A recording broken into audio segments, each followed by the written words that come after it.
Bom, dando continuidade aqui no nosso trabalho, na última aula nós falamos das resistências dos diodos.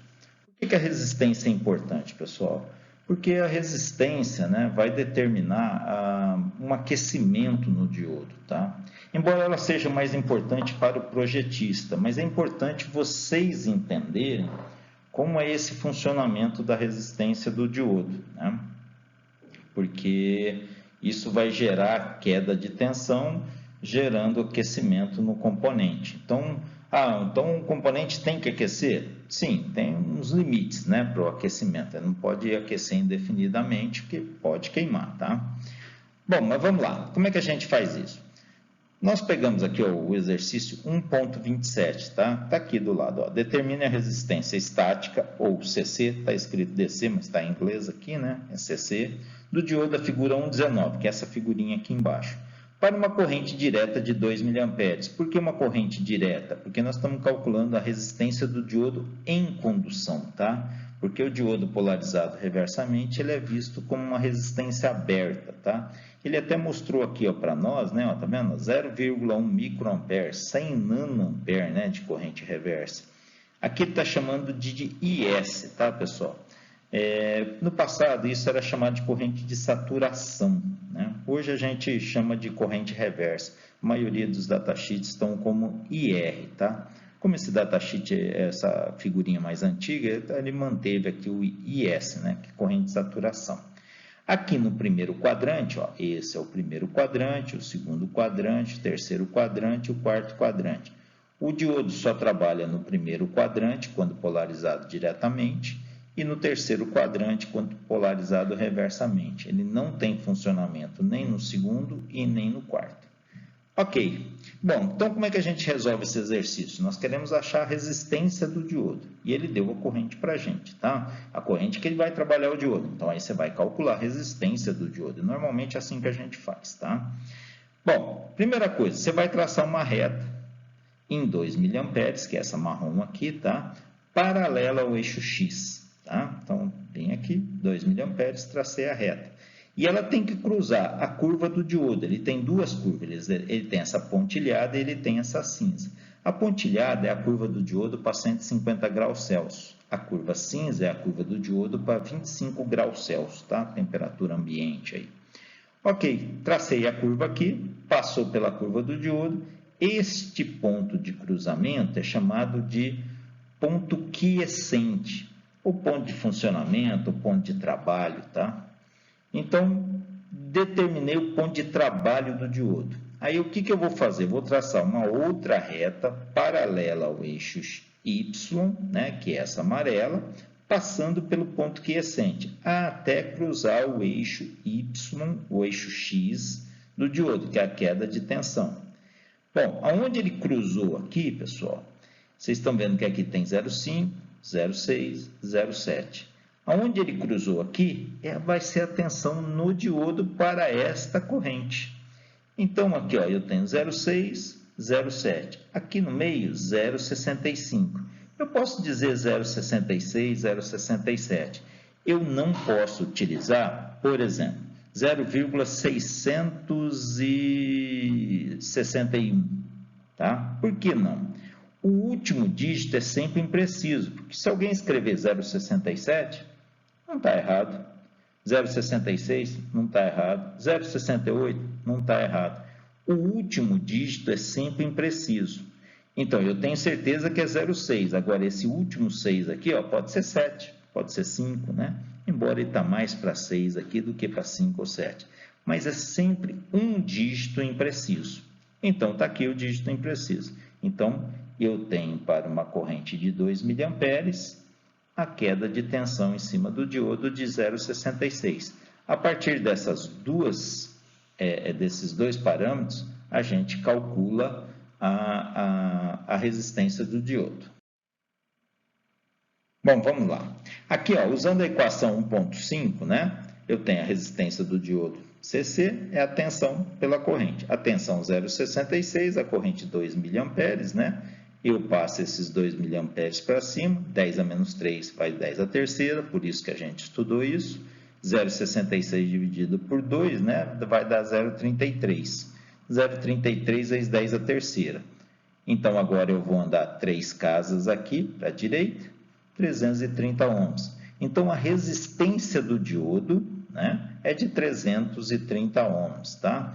Pessoal, quanto mais baixo aqui na curva, maior é a resistência do diodo e, consequentemente, maior o aquecimento dele, tá? Às vezes eu passo mais corrente e tem um aquecimento menor no componente, né? A hora que a gente fazer a outra parte, vocês vão entender isso melhor. Bom, o exercício 1.28, né, que está aqui, ó, exercício 28, capítulo 1, exercício 28, ele pede para você repetir o problema 26, que é o problema que nós fizemos anterior, né? Só que agora com uma corrente de 15 miliamperes, tá? Aqui está errado, viu, pessoal? O problema 27, né, que nós fizemos, tá? Então, olha, o que a gente faz? Só que agora a corrente é para 15 miliamperes. Então, eu vou traçar uma curva aqui, 15 miliamperes. Pessoal, alguém pode perguntar por que está 26 aqui, que eles mudam a versão, põem um exercício, tira um, né? Nós fizemos o anterior, era o 27. Aqui está errado, é 27, tá? Insere um exercício, tira outro, acaba não acertando essas coisas, então fica essas baguncinhas aí no livro, tá? Mas então aqui é o problema 27. Então, o processo é o mesmo, vai traçar uma reta aqui em 15 miliamperes na corrente dada, vou baixar aqui uma outra reta passando pelo ponto quiescente, tá vendo que aqui é 0,7, 0,8, aqui é 0,9, então aqui é 0,8, 0,9, 0,85 está aqui assim, então 0,87, 0,88, está tudo certo. Dígitos de dúvida, né? Que eu não tenho certeza, um dígito incerto, tá? Então, usando essa mesma equação 1.5, a queda de tensão 0,87, corrente de 15 miliamperes, a resistência de 58 ohms. Bom, como é que eu calculo a potência dissipada em cima do diodo? Vocês já aprenderam isso, tá? É a corrente vezes a tensão. Eu fui para 15 com uma tensão de 0,7. Então, em relação anterior, você subiu de 2 para 15. Você subiu aí 7, quase 8 vezes, né? 7 vezes e meia, tá? E a queda de tensão subiu de 0,67 para 0,87, né? Subiu 1/3 aí, tá? Então, a potência dissipada é maior, mas note o que aconteceu com a resistência do diodo. Ela reduziu. Então, por isso que a gente sempre tem que trabalhar com o diodo mais próximo do limite dele, aí, acima de 50%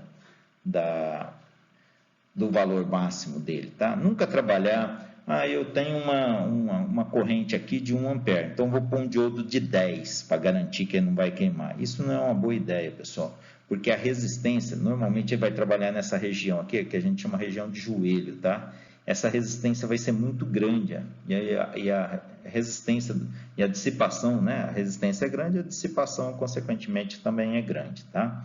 Então, eu consigo reduzir a resistência do diodo simplesmente saindo dessa curva, né? Que a gente chama do joelho da curva do diodo, tá? Trabalhando mais acima, ok? É isso que ele quis mostrar para nós nesse exercício, tá? A resistência é menor quanto mais em cima da curva eu trabalhar. Por isso que eu disse antes para vocês, a gente não deve usar um diodo de 10 amperes se você vai trabalhar com 1 ampere.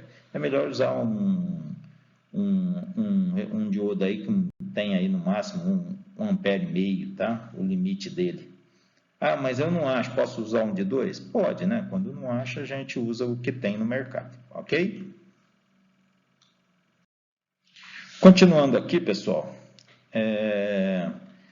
nós temos aqui agora o exercício 1.30a. Ele diz, porque o 30 está dividido em 3 partes, aqui nós vamos fazer a A, tá? Determina a resistência dinâmica, AC, né, ou CA, né, do diodo da figura 1.29. Mudou a figurinha.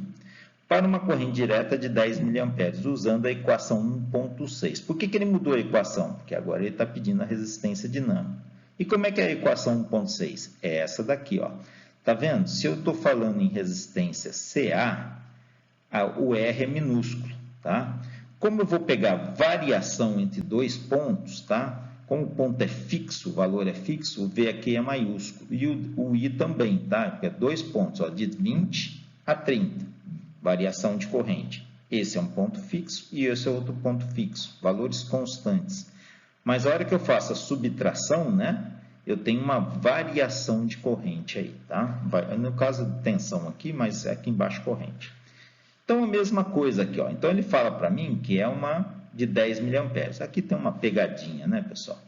Bom, 10 mA é o ponto. Até onde ele vai? Ele varia de 0 a 10 mA. Ele não fala a variação para a gente, né? Mas ele está falando que é uma corrente direta de 10 mA. Poderia ser uma variação assim, ó, né? De 20 a 30. Então, você ia fazer aqui 20 mA, 30 mA, melhor dizendo, menos 10 mA, menos 20 mA, tá? Mas não foi o caso, ele fala 10. Então, eu vou pegar aqui, ó, de 0 a 10. Eu coloquei aqui, ó, 10 menos 0. Maior, sempre um maior menos o menor, né?